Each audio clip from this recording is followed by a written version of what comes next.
Assalamualaikum warahmatullahi wabarakatuh. A'udzubillahi minasyaitonirrajim. Bismillahirrahmanirrahim.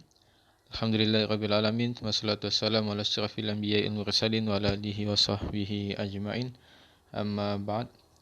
Alhamdulillah. Jadi insyaallah pada kali ini kita akan sambung pengajian iaitu kitab Adab Hamalatul Quran ataupun adab bagi penghafaz Al-Quran. Dan kita masih lagi dalam bab tentang adab-adab membaca Al-Quran. Dan kita pada hari ini telah masuk pada masalah yang ke-39 ataupun pada persoalan yang ke-39. Baik, jadi dalam perkara yang ke-39 ini, pengarang kitab menyebutkan bahawa diutamakan jika kita melalui ayat yang mengandung rahmat. Dan satu ayat yang menceritakan tentang rahmat Allah Subhanahu Wa Taala, agar kita ni memohon kepada Allah Subhanahu Wa Taala. Jadi kalau kita baca Al-Quran, kita faham ataupun kita tengok terjemahan ayat tersebut dan ayat itu bercerita tentang rahmat Allah Subhanahu Wa Taala, maka kita ni digalakkan untuk memohon rahmat kepada Allah Subhanahu Wa Taala. Sebagai contoh, dalam surah Al-Fatihah, ayat yang kita baca, iyyaka na'budu wa iyyaka nasta'in. Hanya kepadamu kami menyembah, kami beribadah, kan? Wa iyyaka nasta'in, dan hanya kepadamu wahai Allah kami memohon. Maka pada ayat tersebut, kan, pada iyyaka na'budu wa iyyaka nasta'in, setelah baca tu, dalam hati kita boleh memohon, digalakkan untuk memohon kepada Allah Subhanahu Wa Taala. Dan tempat itu merupakan antara salah satu tempat yang mustajab untuk kita berdoa. Maksudnya doa kita tu akan diterima oleh Allah Subhanahu Wa Taala. Itu contoh dalam surah Al-Fatihah, kan? Dan dalam banyak tempat-tempat yang lain itu nanti boleh cari. Kemudian dalam sambungan dia disebutkan, dan apabila melalui ayat yang mengandung siksaan, kan? Ayat yang menceritakan tentang siksaan, azab daripada Allah Subhanahu Wa Taala, maka kita digalakkan untuk memohon perlindungan daripada Allah Subhanahu Wa Taala daripada kejahatan dan siksaan. Kalau contoh dalam surah Al-Fatihah, disebutkan ayat yang terakhir tu, ghairil maghdubi alaihim waladdallin, kan? Kita minta daripada Allah Subhanahu Wa Taala supaya kita ni tidak digolongkan dalam golongan orang-orang yang dibenci oleh Allah Subhanahu Wa Taala, waladdallin, dan kita juga minta supaya kita ni dijauhkan daripada golongan-golongan yang telah disesatkan oleh Allah Subhanahu Wa Taala, kan? Ini. Atau berdoa, kata pengarang, atau berdoa, berdoa macam mana? Ya Allah, aku mohon kesihatan kepadamu atau keselamatan daripada setiap bencana. Ini doa dalam hatilah. Itu kalau time solat. Kalau di luar daripada solat, kita boleh ucapkan. Kemudian juga disebutkan, jika melalui ayat yang mengandungi tanzih ataupun penyucian, kan? Penyucian Allah Subhanahu Wa Taala, maka dia sucikan Allah Subhanahu Wa Taala dengan mengucapkan subhanallah wa ta'ala, atau tabaraka wa ta'ala, atau jallat azamatu rabbina.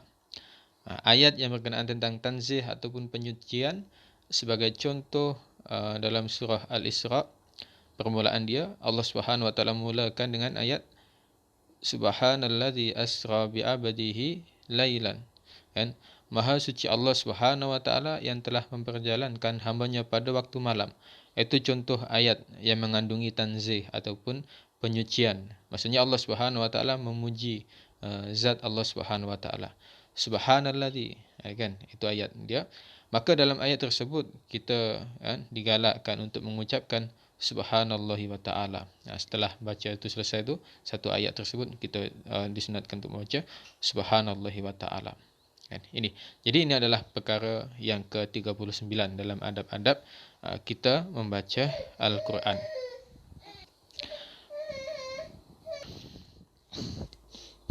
Kemudian yang seterusnya, perkara ataupun masalah yang ke-40, iaitu hal yang perlu diperhatikan, iaitu perkara yang perlu diperhatikan dan amat ditekankan adalah memuliakan Al-Quran. Memuliakan Al-Quran daripada hal-hal yang kadang-kadang diabaikan oleh sebagian orang yang lalai ketika membaca bersama-sama. Kan? Apa perkara-perkara yang perlu diperhatikan ketika membaca Al-Quran? Antaranya menghindari tertawa. Kan? Tak boleh kita baca Al-Quran sambil gelak-gelak, sambil main-main. Kan? Kemudian berbuat bising. Bising time baca Al-Quran. Ataupun waktu ada orang baca Al-Quran, kita buat bising.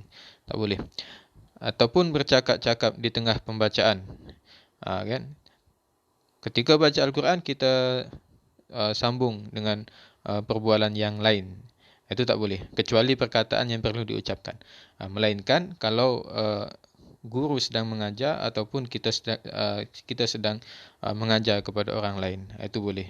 Maksudnya waktu kita baca Al-Quran, kita potong, kita jelaskan kepada kawan-kawan kita jelaskan kepada anak murid kita, itu tak apalah.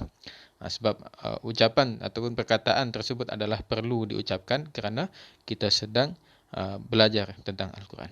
Okay? Kerana apa? Kita hendak mematuhi firman Allah Subhanahu Wa Taala dalam surah Al-A'raf ayat 204.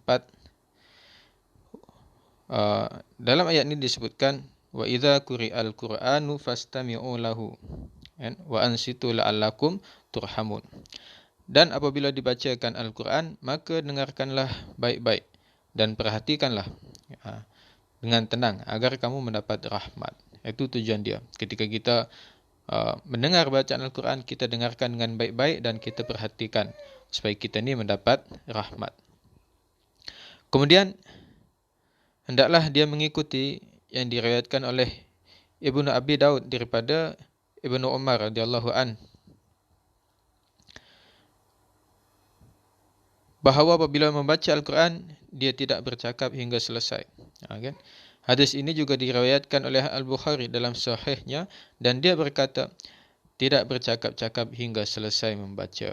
Ini jadi para ulama terdahulu pun mereka membaca Al-Quran dalam keadaan tidak bercakap-cakap. Okay? Kemudian perkara yang ketiga, iaitu perkara yang terakhir untuk pertemuan pada hari ini, tentang masalah yang ke-41 ataupun perbahasan yang ke-41, iaitu adab kita membaca Al-Quran. Kita tidak boleh membaca Al-Quran dengan selain daripada bahasa Arab. Kan? Jadi kita baca Al-Quran tu, Al-Quran yang kita baca itulah yang bahasa Arab. Kalau yang selain daripada bahasa Arab, tidak diperbolehkan. Sama sahaja dia boleh berbahasa Arab dengan baik ataupun tidak. Jadi kita ni orang yang tak boleh cakap Arab contohnya, maka tetap kita kena baca Al-Quran yang datang dalam bahasa Arab. Kan? Tak boleh kita bagi alasan, maaf Ustaz, saya tak pandai cakap Arab, jadi saya baca surah Al-Fatihah tu dalam bahasa Melayu contoh. Tak boleh. Ataupun dia tak reti bahasa Arab kan, tak pernah belajar. Tetap kena membaca Al-Quran dalam bahasa Arab. Kan? Sama ada di dalam solat ataupun di luar waktu solat. Kan? Waktu solat pun kita baca Al-Quran dalam bahasa Arab.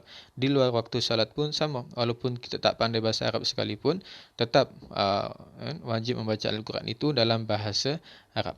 Kan? Jika dia membaca Al-Quran dalam sembahyang dengan selain daripada bahasa Arab, maka sembahyang tersebut tidak sah. Kan? Jadi dulu pernah ada kan ajaran sesat lah. Dia baca bacaan dalam solat dengan menggunakan bahasa Melayu, kan? Maksud bahasa asal dia lah. Kalau dia orang Melayu, dia cakap Melayu, kan? Allahu Akbar ditukar kepada Allah Maha Besar contohnya. Time solat tu angkat takbir Allah Maha Besar. Contoh. Itu tak boleh. Solat dia tidak sah. Baca Al-Fatihah Bismillahirrahmanirrahim, dia tukar kepada bahasa Melayu dengan menyebut nama Allah Subhanahu Wa Taala yang Maha Mengasihani lagi Maha Menyayangi. Tak boleh. Kan? Tidak sah. Dan itulah dalam mazhab kami, iaitu mazhab Imam Syafi'i, dan juga dalam mazhab Imam Malik, dan bahkan Imam Ahmad dan juga Abu Daud, dan juga Abu Bakar Ibnul Munzir. Kan? Tetapi ada pendapat daripada Imam Abu Hanifah, iaitu mazhab Hanafi, kan?